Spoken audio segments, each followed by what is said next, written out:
બેનબા તમને કોઈ ડરાવતું તો નથી ને?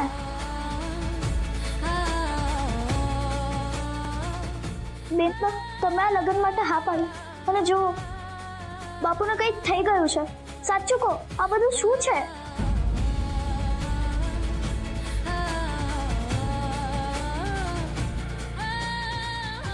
બેનબા તમને કોઈએ ડરાવ્યા તો નથી ને?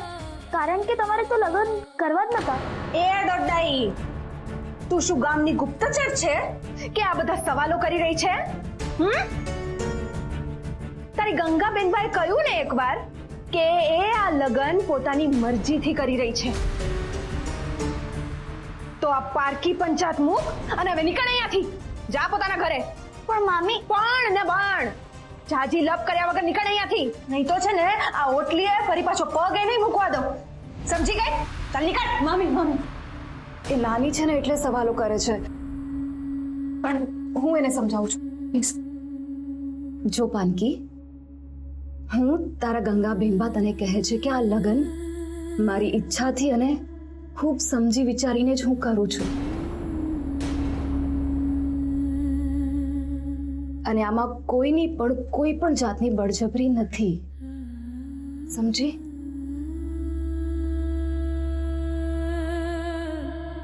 જા હવે ઘરે જા, અને હા, કાલે ઘણા કામ છે તો વહેલી આવી જજે. હા ને? જા જટ જા જા.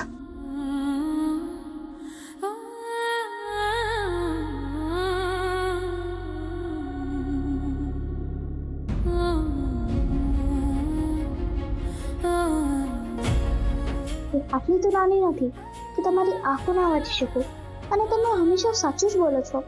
પણ આજે સમજાતું નથી કે તમારી આંખો સાચું બોલે છે કે જીભ. તમે આ કેમ કરો છો? હું એ શોધીને જ રહીશ.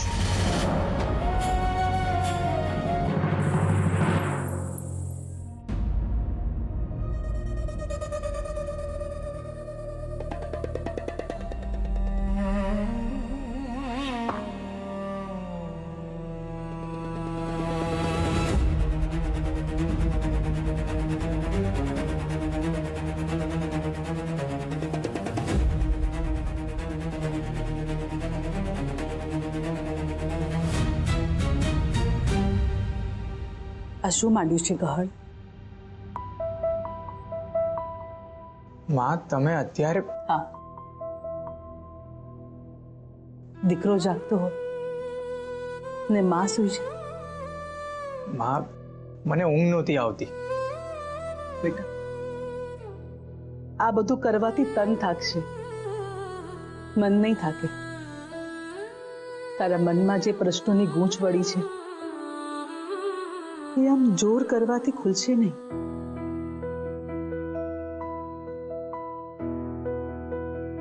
કેવા પ્રશ્નોમાં? મારા મનમાં કોઈ પ્રશ્નો નથી. સંબંધોમાં આવેલી ગૂંચ અને આ દોરડામાં આવેલી ગૂંચ એ ધીરજપૂર્વક અને ધીમે ધીમે ઉકેલાય, નહીતર વધારે ને વધારે ગૂંચવાય. હા, હું કઈ સમજ્યો નહીં. તારી જેમ મને પણ ખોટું લાગ્યું કે તને લગ્ન માટે ના પાડીને ગંગાએ પ્રતાપને કેમ હા કીધી.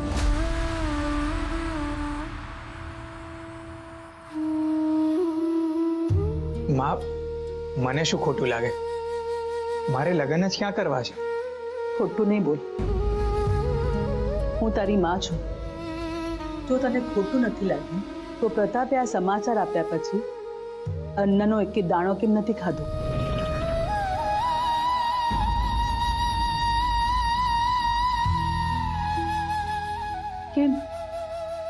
કેમ આટલી બધી વ્યર્થની ચિંતા કરે છે તું? ના માં, હું કાંઈ જ નથી. બેટા, એકવાર આ દોરડું ફરી પાછું હાથમાં લે અને વિચાર કર કે આની પહેલી ગૂંચ કઈ રીતે વળી, અને એને ધીમે ધીમે ઉકેલવાનો પ્રયત્ન કર. કારણ કે મનમાં પડેલી ગૂંચ આ દોરડાને ગૂંચ કરતા વધારે જટિલ હોય છે.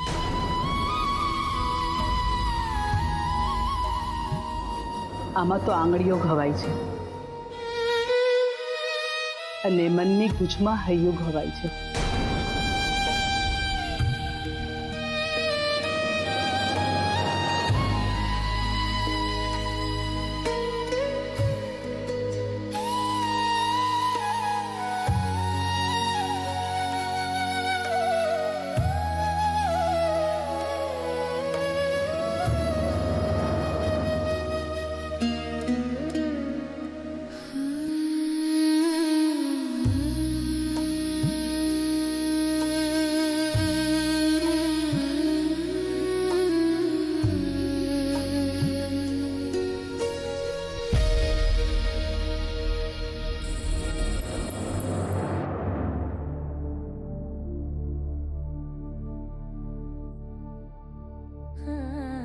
હે ભગવાન, આ પાનકી સાચું કહે છે કે મેં આખું આખું તમારી સેવા માટે સમર્પિત કરવાનું પ્રણ લીધેલું અને હવે હું આ લગ્ન કરવા તૈયાર થઈ ગઈ છું.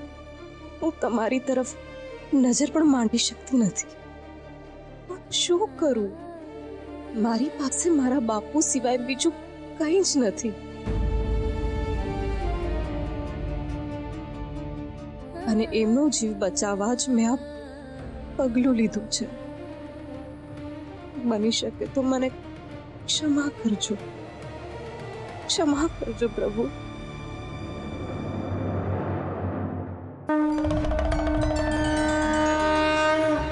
ના, હવે નહીં દેવ. હવે કોઈ ધીરજ રાખવાની વાત હું નહીં સાંભળું. આ ગંગા અને એના પિતાએ આખું જીવન તમારી ભક્તિ પાછળ ખર્ચી કાઢ્યું. જે ગંગા તમારી ભક્તિ માટે સંસારના બધા જ સુખોનો ત્યાગ કરવા માંગે છે, એને આમ હારવા દેશો? એની શ્રદ્ધા ભાંગીને ભૂક્કો નહીં થઈ જાય દેવ? સતી, શું તમે તમારો સંઘર્ષ ભૂલી ગયા? યાદ કરો, મને પ્રાપ્ત કરવા માટે આપે કેટલો સંઘર્ષ કર્યો હતો. ઘરવાળાઓના કેટલા તિરસ્કાર, અપમાન, પણ એ સમયે તમે ધીરજ અને શ્રદ્ધા રાખી અને તમારું ઈચ્છિત ફળ તમને પ્રાપ્ત થયું. તો પછી કરવા દો ને ગંગાને એનો સંઘર્ષ. પણ એને લગ્ન નથી કરવા, અને એ પણ જો આવા વ્યક્તિ સાથે કરવા પડે તો એનું શું થશે દેવ? નિયતિની ગતિ હંમેશા શુભ તરફની જ હોય છે. પછી ભલે ને માર્ગમાં કેટલાય અનિષ્ટો આવે.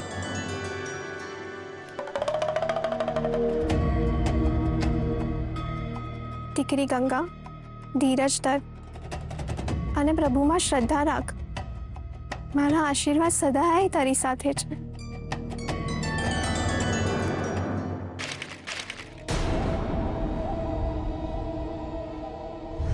અરે બોલો ને ભાણુભા, કોણ છે છોકરી? ગંગા. સંબંધોમાં આવેલી ગૂંચ અને આ દોરડામાં આવેલી ગૂંચ એ ધીરજપૂર્વક અને ધીમે ધીમે ઉકેલાય. આ બધું શું થઈ રહ્યું છે મને?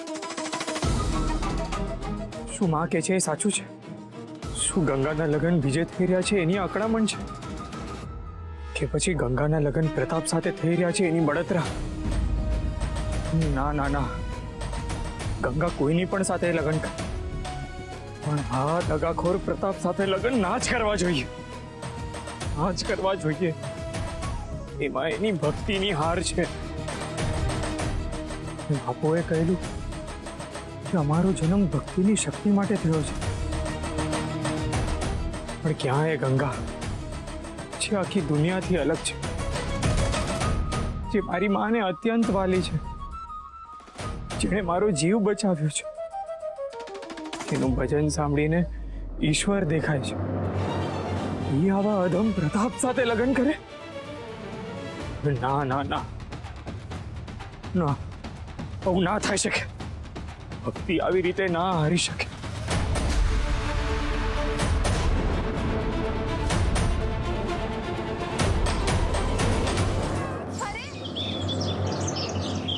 વગાડો!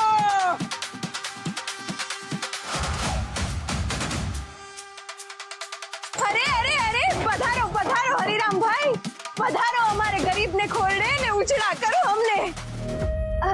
આજે ફરી પાછા સોના ચાંદી આપવા આવ્યા છો કે? અરે સોનામાં તો તોલ્યા જમકુબા તમને, હવે આપવાનો નહીં, લેવાનો સમય આવી ગયો છે તારા કાઢીને. ભગવાન જુઠ્ઠું ન બોલાવે, પણ અમે ગરીબ તમને શું આપી શકવાના? હા, તમે અને ગરીબ? આ ગામ ધણીના મામીજી ગરીબ? પણ આ બધું શું છે? રાજા ધીરાજ, જેમની એક આંખથી સૂરજ નમી જાય અને ચાંદો ઉગી જાય, જેની એક ત્રાણથી ડાલા મથા બખોલમાં કરી જાય, અરે નદીના નીર પણ જેની સામે માથું નમાવીને જાય, એવા કેટલાય ગામના ધણી રાજા પ્રતાપસિંહ ગોહિલ બાપુ પધારી રહ્યા છે.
બા, આપ અચાનક અહીંયા? હા તો હા બા, અંધાય કામ તમને પૂછીને કરે? ના ના, એટલે કે અચાનક આ ટાળે, તમે કીધું હોત તો અમે આવી જાત ત્યાં. કઈ વાંધો નહીં, હવે આવી ગયા છો ને તો મિષ્ટાન ખાઈને જ જજો. હા, એ મેવા મિષ્ટાન બધું અમારે ત્યાં થશે. અમે ગંગાને લેવા આવ્યા છે. મારા અને ગંગાના લગ્ન અમારે ત્યાં થશે. બા, પણ હમણાં આ ઘડીએ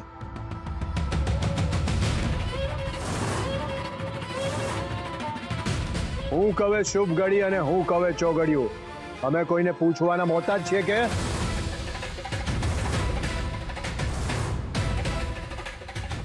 ના ના ભા, તમે કહેશો ને એમ જ થશે. હા, પણ અમને લોકોને સામાન બાંધવાનો સમય તો આપી દો. અરે મામીજી, અમારે તમને હું તોપે ચડાવીને ભડાકે દેવા છે? અમે તો અમારા ઘરવાળાને લેવા આવ્યા છીએ. તમારે પછી આવજો, એકાદ સૈનિક તમારા માટે મૂકી જઈશું. તમે ગંગાબાને બોલાવો છો કે અમે પ્રસ્થાન કરીએ તારા કાઢીને? હા, બોલાવો. ગંગા બેટા, ઓ ગંગા બેટા, જરા બહાર આવતો. આજો, આ લોકો તને વાંચતે ગાજતે લેવા આવ્યા છે.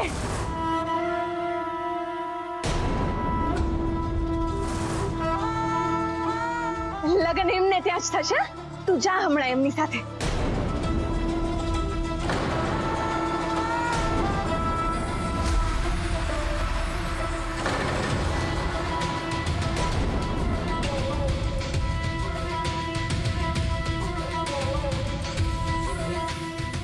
પણ આમ અચાનક અમારું તો આવું જ હોય.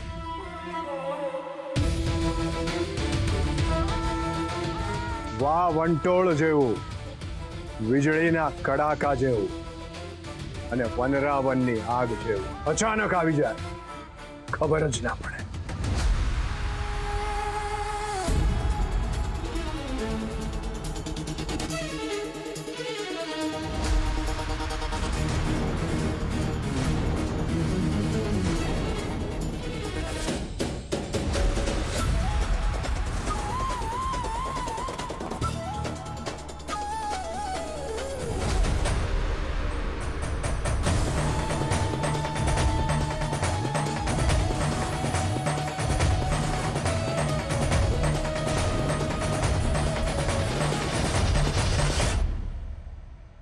બા જરી ખાવું કરો.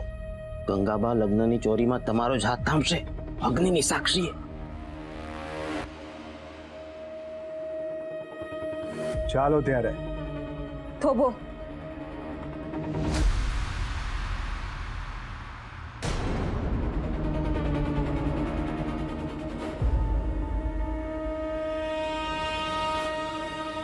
હું મારી સખી પાનકી વગર નહીં જોઉં.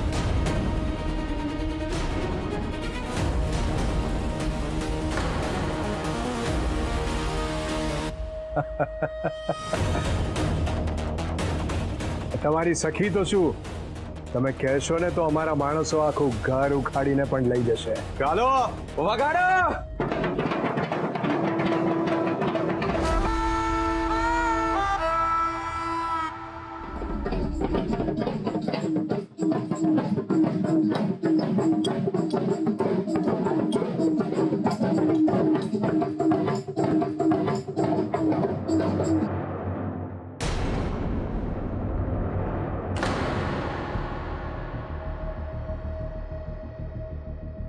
આવી ગયું મારું ઘર.